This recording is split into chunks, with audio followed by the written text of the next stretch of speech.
Welcome back to the deep dive. Today, we're taking on something pretty ambitious. You could say that. We're looking at, well, basically a cosmic blueprint. We're not building anything physical, but we've got these sources, a whole stack of them, Mm. that seem to map out the entire created universe. Yeah, the whole cosmos. It's a deep theological cartography. Right, moving from, tiny ritual objects in the tabernacle all the way up to the doorstep of God's throne. It's a lot of material, definitely. And our job, I think, is to synthesize it carefully. We're mapping a structure, the composition of the created realm. How do we do that? By drawing these lines, these connections, between the physical temple setup, its architecture, its rituals, and these huge, vast spiritual boundaries in the cosmos. It sounds like it provides a very systematic view of everything. Terrifyingly systematic, maybe, yes. Okay, and the linchpin, the absolute key to this whole system. It seems to center around, surprisingly, water. Two specific bodies of water. That's right. You've got the glass sea, this celestial ultimate boundary. Okay. And then you have its, let's call it its earthly counterpart, or predecessor maybe, the bronze ritual basin, the laver. The laver, right.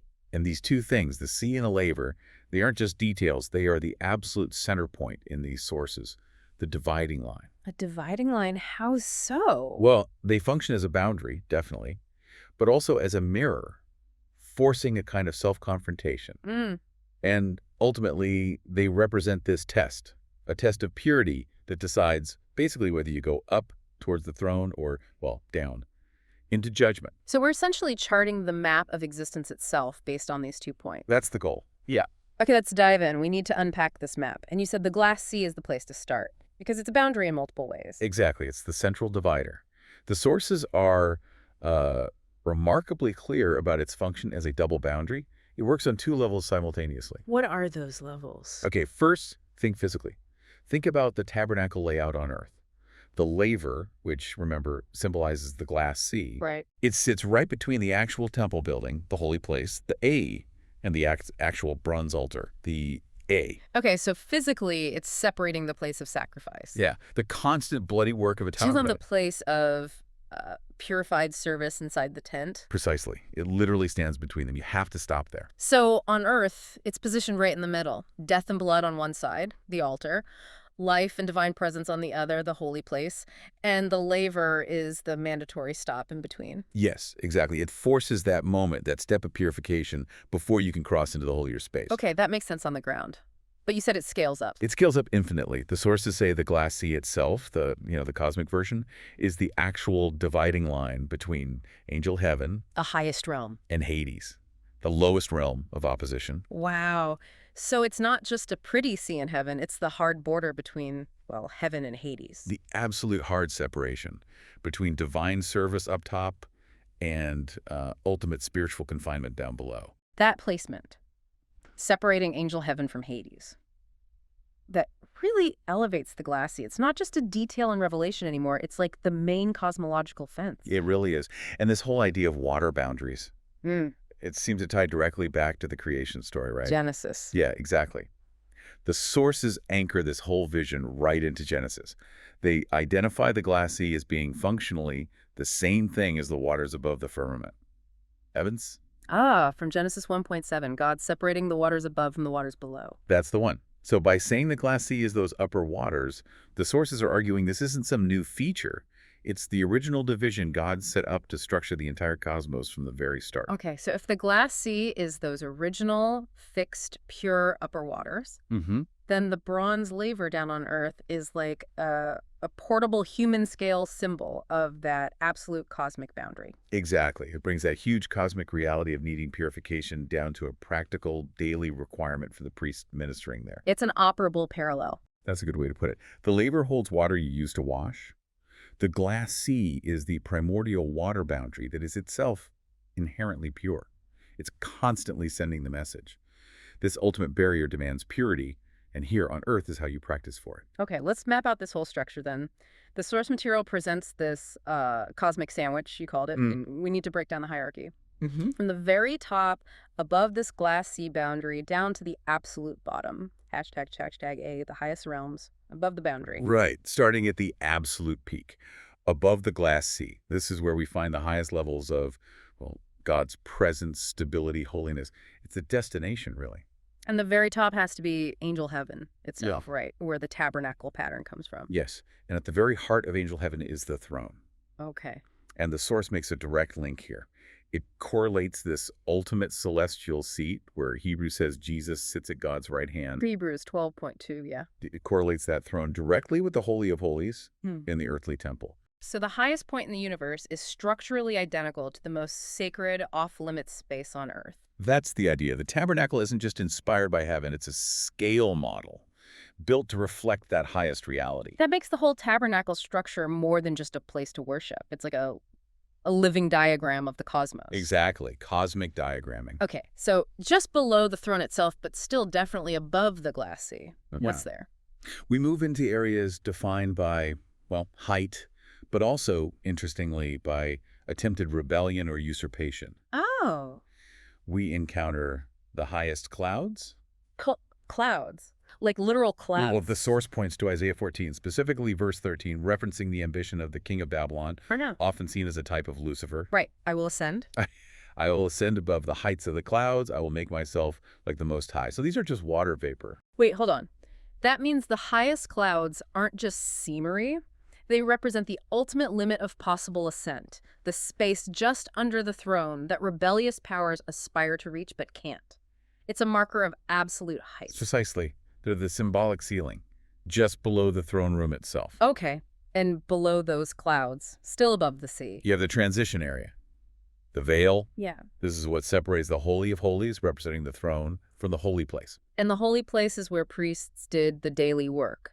Lighting lamps, incense. Yes, essential purified service happened there daily. It's incredibly sacred, obviously, but still distinct from the absolute, unmediated holiness behind the veil in the throne room equivalent. Okay, so let's trace the descent. We start at the throne. We move down through these symbolic highest clouds. We pass the veil. We're now in the holy place. Right. And when we reach the floor of that holy place, that's the glass sea. That's the boundary, the hard stop. The glass sea is the floor of that highest holy realm. It's the threshold of absolute purity separating the celestial holy place from everything corrupted below it. And the transition is sudden and absolute. ### B. The lower realms below the boundary. Okay, now we cross that boundary, the glass sea. We're descending into the universe as we maybe experience it more directly. The realms of darkness, chaos, opposition. Yes, and we need to be really precise about the layers here. The sources distinguish between basically 3 distinct functional levels of spiritual opposition below the glass sea. 3 levels. Okay, what's the first one? Right underneath the sea. Immediately below the glass sea is the seat of ultimate focused opposition, Hades. It's also called darkness. Hades, like the Greek concept. Similar, but with specific theological weight here. The source highlights its power structure by mentioning Matthew 16:18. The gates of Hades will not prevail against it, the church. Exactly. So Hades is presented as this organized structure of spiritual death and confinement that the church is destined to overcome. It's the central headquarters, if you will. And it's also described as a prison, right? Very much so. A holding cell for powerful opposition. We're pointing to Jude, verse 6. The angels who didn't keep their proper domain, but abandoned their own home, these he has kept in darkness, bound with everlasting chains for judgment on the great day. So Jude establishes Hades' darkness as a place of active confinement, not just passive shadow. And it connects to humanity's state, too. Yes. Matthew 4:16. The people living in darkness have seen a great light. It links Hades to that state of spiritual ignorance and separation from God that leads to being confined. Okay, so Hades, confinement, authority, darkness, moving down from there, one level lower. We hit the middle realm. This is the sort of intermediary, more visible space around us, the air, the sky, the firmament. The atmosphere. Pretty much. This is the realm of activity, spiritual activity. The source identifies the firmament, which Genesis 1:8 says God called heaven. But not angel heaven, a different heaven. Right, a lower heaven. The sources really emphasize its functional name here, the air. Air. And this air is significant because this is where the spiritual warfare is happening now. This is the crucial distinction. Okay. The source brings in Ephesians 2, verse 2. It describes the ruler of the kingdom of the air, the Ein, the spirit who is now at work in those who are disobedient. Ah, so Hades is the command center, the prison maybe, but the air is the battlefield, the operational zone. Exactly. Hades is the seat of authority and ultimate confinement for the worst offenders. But the air is the sphere of continuous active influence.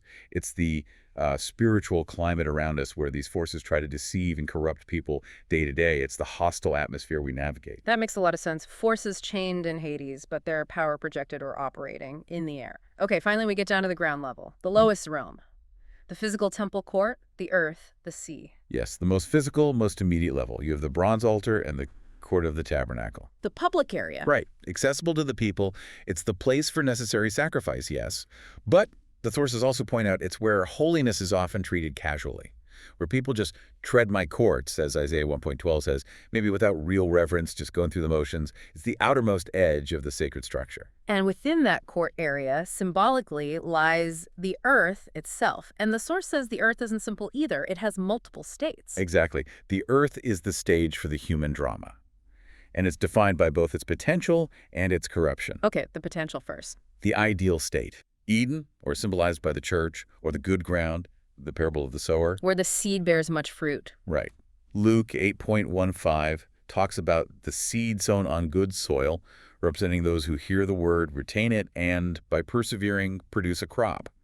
That's the earth fulfilling its divine purpose, humanity ruling rightly. That's the potential. What about the corruption aspect? The corruption is that the earth is also the specific place where the beast appears. From Revelation. Yes. The source insists the earth hosts both possibilities simultaneously. The image of God reflected in faithful people and the ultimate manifestation of evil, the beast. It's the corrupted ground, the human system, that brings forth this beast. It embodies the ongoing struggle right here. Wow. Okay. And the final lowest layer. Below the earth, it must be the water below the firmament, the counterpart to the glass sea above. That's the very bottom. The water's below the firmament. Oh. And this is directly equated with the physical sea, and symbolically with the world in its chaotic, unredeemed state. So if the waters above the glass sea are pure, fixed, orderly, well. the waters below are the exact opposite. Yes, chaotic, restless, often hostile. What kind of imagery does the source use for this chaotic sea? It links it immediately to the great symbols of primal chaos in opposition to God, the dragon or Leviathan. Isaiah 27.1, Leviathan the gliding serpent, the monster of the sea. So inherently unstable danger. Yes, and even its boundaries are presented as tenuous. Job 38 talks about God shutting the sea behind doors, setting limits, saying, "This far you may come and no farther." It implies the sea's natural tendency is to overwhelm and destroy. And symbolically, this restless sea represents the masses of unredeemed humanity. Revelation 17, verse 15, explicitly interprets the waters as peoples, multitudes, nations, and languages. It represents the vast, churning, often unstable nature of the world system apart from God. Okay, so we've mapped it out. From the chaotic sea and the prison of Hades below, up through the contested air, across the crucial boundary of the glass sea, into the holy place, past the veil, beyond the highest clouds, to the throne itself. That's the structure, an incredible cosmic map. And it all hinges on that dividing line, the glass sea. Which brings us to its nature, not just where it is, but what it is. Its materials seem key. Exactly. We've done the where, now we need to get into the what. If the glass sea is this ultimate boundary, its actual substance, its appearance, must tell us something about its function. You mentioned its dual nature earlier, crystal and fire. Let's start with the crystal aspect. Yeah. Revelation 4.6 says it's like crystal. What does that suggest? Well, crystal implies perfect clarity, right? Absolute purity. Stillness, light passing through without distortion. It suggests the perfect, undisturbed, calm holiness of the realm above, right before the throne. It's exactly what you'd imagine finding in God's immediate presence, pure stability. Okay, that makes sense for the floor of heaven aspect, but then Revelation 15.2 throws a curveball. It says the sea is mixed with fire. Yeah. Hold on. Crystal clear and calm, but also on fire. That sounds like a complete contradiction. It does sound contradictory, doesn't it? But this is where the source offers a really critical interpretation. It argues this duality isn't a contradiction, it's functional. Functional how? The pristine crystal surface reflects the purity of the throne above it, but the fire mixed within it. That defines the state of the realm immediately below it. Below it meaning Hades. Yes. And the source is absolutely explicit about this connection. It states that the fire-mixed glass sea expresses the state of Hades. Wow. So the fire isn't just, dramatic lighting. It's the visible manifestation, the contained energy of the judgment and opposition imprisoned just beneath that crystal surface. The floor of heaven is also acting as a kind of fiery containment shield. That's profound. So the same boundary looks different depending on where you stand or maybe who you are. If you're pure, you see the crystal reflecting heaven's holiness. If you're impure or part of the realm below, you encounter the fire of judgment. That seems to be exactly the implication. It's the ultimate cosmic security system. The crystal shows the standard, the fire is the active deterrent, the consequence of failing that standard. If the crystal reflects the holiness you need to cross, the fire reflects the judgment you face if you try to cross unclean. Precisely put. Okay, to really understand this crystal reflective quality, we need to look at its earthly symbol again, the Laver, because you mentioned its origin story is really specific and human. It really is. It's one of those details that grounds this vast cosmic picture. Exodus 38, verse 8, tells us how the laver was made. It wasn't just any bronze. It was made specifically from the bronze mirrors donated by the women who served at the entrance to the tabernacle. Wait, mirrors? Like actual hand mirrors they used? Polished bronze mirrors, yes. The tools they used for checking their own appearance. So the very implements associated with, let's be honest, potentially vanity, looking at oneself, were melted down to create the tool for spiritual cleansing. That's quite a twist. It's an incredible reversal of values, isn't it? The instruments that enabled self-focus, maybe self-admiration, were reformed into the object demanding self-scrutiny and cleansing. The polished bronze meant to reflect external beauty was turned into a basin holding water meant to reveal internal, or at least ritual, dirt. And the analysis connects this directly back to the glass sea's crystal nature. Yes. The highly polished, reflective surface of the bronze mirror laver acts as the earthly symbol of the flawless, crystal-clear nature of the heavenly glass sea. Both are designed to show the observer the truth about themselves. So the laver's job is double. Hold the water, yes, but also act as the mirror. When a priest bent over that basin, He saw himself reflected in the water, in the polished bronze beneath. And crucially, he saw the grime, the dirt accumulated from the sacrifices, from walking around the dusty court. He saw what needed washing. the mirror forces that immediate self-reflection. And the sources link this to the law too, right? Like in the book of James. Exactly. The source draws on James chapter 1, verse 23. It's a perfect analogy. The one who hears the word but doesn't do it Is like someone who looks at his face in a mirror and after looking at himself, goes away and immediately forgets what he looks like. That's painfully relatable. We have those moments of clarity, seeing a flaw, knowing we should change, and then 5 minutes later, distracted, we've forgotten. The urgency is gone. Right. But the laver's mirror, placed right there between the altar and the tent, forces the issue. It says, look, you are dirty. Just like the law reveals spiritual inadequacy, and the placement means that confrontation isn't just passive observation, it demands immediate action, washing. Because if you forget what you look like, if you forget the dirt and try to enter the tent anyway, the consequence is dire. Death.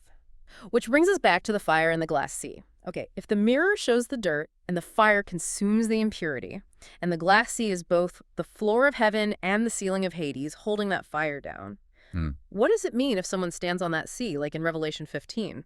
Standing on the glass sea. That represents total victory. Victory over the chaotic sea below the world system, and victory over the fiery judgment contained within it, the judgment linked to Hades. Think about the tension. The fire expresses the state of Hades. Right. So to stand on that fiery surface means you've faced the judgment, you've been reflected in the crystal, found pure, and are now completely exempt from the consuming fire it holds. You've passed the test. The boundary itself is a test. Impurity means you sink into the fire below. Purity means you stand firm on the crystal surface, having aced the reflection. Exactly. Which makes that daily ritual, washing at the little bronze laver, incredibly significant, doesn't it? Yeah. It's not just about hygiene. It's practicing, moment by moment, the kind of purification needed to survive that ultimate fiery, reflective barrier of creation. Okay, so we got the symbol, the structure, the materials. Now let's look at the operation, the how-to. If the glass sea is the ultimate purity test, the washing at the laver wasn't optional. It was, as you said, life or death. Absolutely critical. Let's look at that cleansing ritual again, Exodus 30, verse 18 and following. Aaron and his sons, the priests, had to wash their hands and feet at the laver. Hands and feet specifically. Yes. And notice its placement again, between the meeting tent and the altar. This shows the washing was necessary for both directions of ministry. You wash before approaching the altar to offer sacrifices, and you wash before entering the tent of meeting to serve before God. And the stakes couldn't be higher. Wash so that they will not die. It hammers home that impurity, even accidental, is lethal in God's immediate presence. It's the ultimate cosmic safety protocol baked into the daily routine. They had to wash to avoid death. And the text emphasizes this wasn't a one-off suggestion. It was a lasting ordinance for the generations to come. Washing hands, representing their actions, their service, and washing feet, representing their walk, their journey through the world, was the non-negotiable prerequisite for survival and access. But why just hands and feet? If the goal is total purity, shouldn't they need a full bath every time? Why the partial cleansing? That's a great question. And the source connects this to the idea of ongoing purification. It points to that conversation Jesus has with Peter during the foot washing in John 13. Right, Peter initially refuses, then wants a full bath. Exactly. And Jesus says, effectively, those who have had a bath need only to wash their feet. Their whole body is clean. The interpretation here is, if you've had the bath representing maybe initial salvation or total consecration, you still get dirty just walking through the world. Your hands get dirty doing work, your feet get dusty on the path. Precisely. So the laver ritual isn't necessarily about becoming clean from scratch every time. It's about dealing with the continuous accumulation of defilement picked up from daily life in the lower realms, the air, the earth, the sea. It's spiritual maintenance. So the laver is for washing off the day's grime, ensuring that the contamination from below doesn't disqualify you from crossing that boundary into the holy space. Yes. Purity isn't a one-time event. It has to be maintained, continuously applied. If the hands doing the serving are dirty, the service is tainted. If the feet track in the world's filth, the approach to God is compromised. The laver ensures constant readiness. This sets us up for the ultimate spiritual verdict at the glass sea itself. If the earthly ritual demands washing to avoid physical death, what's the final judgment at the cosmic boundary? The source material states it with stark clarity. It says unequivocally, the person with sin cannot pass through the glass sea. Cannot pass. Not it's difficult, but impossible. Impossible. Sin isn't just a minor imperfection. It's the absolute disqualifier for crossing that fiery threshold. The purity demanded by the washing ritual, the purity reflected in the crystal surface. That's the only passport. Okay, so if sin disqualifies, who does get through? The sources must highlight those who succeed, who achieve victory over this boundary. Yes, and it moves us into the climax of this whole structure, really, the ultimate victory narrative. The ones specifically shown passing over or standing upon the glass sea are the martyrs. The martyrs from Revelation. Yes. Revelation 15 describes them explicitly as having gained the victory over the beast and his image and the number of his name. So they didn't just endure suffering. They specifically overcame the ultimate corruption that, as we saw, springs from the earth and the sea below. That's the critical link. They conquered the contamination of the lower realms. They refused the beast's mark, refused to compromise with the world's chaos, the sea, and because of that refusal, that ultimate test, they are purified. And how do they cross? They are brought up, pulled up over the glass sea, often associated with the first resurrection. And they are seen standing on its edge, on the sea itself, holding harps. They are stable and secure on the very fiery boundary that would consume anyone impure. Standing on the fire. That's the ultimate proof of having been washed, found spotless in the mirror-like surface. It's the visual proof that their purification held, that it was complete and effective right through the ultimate trial. Now, while the martyrs are the prime example shown standing there, yes, the source also connects this idea of being pulled up, crossing that boundary, to the broader hope for all believers described in 1 Thessalonians 4. Being caught up in the clouds to meet the Lord in the air. Exactly. That ascension, rising above the hostile air, leaving the chaotic sea and earth behind, moving into the higher realms towards the throne, that's presented as the ultimate destiny for all who overcome the corrupting influences of the lower world through faith and purification. Okay, so the purified ascend. Let's quickly revisit the fate of those lower realms we mapped out earlier. What happens to Hades, the air, the sea, the earth contaminated by the beast? Right, the cosmic map needs a final resolution. The source indicates that Hades, that seat of spiritual authority and confinement, becomes the direct target of final judgment. It's subjected to the 7 plagues, 7-3. The hostile spiritual structures are dismantled. And the domains they influenced, the air, the sea, the beast's domain on earth, they get purged. Yes, and their ultimate end is absolute. The final fate described for both Hades and death itself is not just defeat, but complete removal. They are thrown into the lake of fire, according to Revelation 20.14. The second death. Exactly. This confirms the map isn't static. It describes a dynamic process heading towards a final, irreversible separation. The realms below the glass sea boundary are ultimately judged, purged, and eternally contained, while the purified ascend above it to the throne. That boundary defines not just the space, but the final outcome. This has been, wow, an incredibly dense but really satisfying synthesis. We started with a simple bronze basin, the laver. Made from old mirrors. Right. And found it's the key, the physical clue, to understanding this immense, fiery, ultimate dividing line in the entire created cosmos, the glass sea. And it really forces us to see the glass sea as much more than just, heavenly decoration. It's dynamic. It's multifunctional. Crystal clear on one side. Reflecting the purity needed for heaven. And mixed with fire on the other. Reflecting the judgment contained in Hades just below. The sources really drive home that getting across achieving eternal life depends on constant vigilance. Both ritual obedience, like the washing, and moral victory, overcoming the beast, sin, the world's pull. It all comes back to self-scrutiny, doesn't it? If that glass sea is the ultimate cosmic mirror showing us exactly who we are, reflecting every bit of dirt we carry, and if the sources say the impure simply cannot pass through its fiery surface, then the question for us, for you listening, has to be, what kind of daily reflection are you engaging in? Yeah. Are we really confronting the mirror each day? That laver made from melted vanity mirrors demands humility and action. Are we, like James warned, just glancing into the perfect law of liberty, that crystal standard of holiness, and then immediately forgetting what we saw, forgetting the dirt? Or are we actually confronting the reflection? Are we doing the daily work of washing the grime of the world off our hands and feet, metaphorically speaking, dealing with our actions in our walk? Are we ensuring that when we finally stand before that ultimate fiery reflective boundary, we aren't consumed by the fire from below, but are found clean in the crystal reflection from above, ready for passage? That's the daily cosmic preparation required. A lot to think about. Indeed.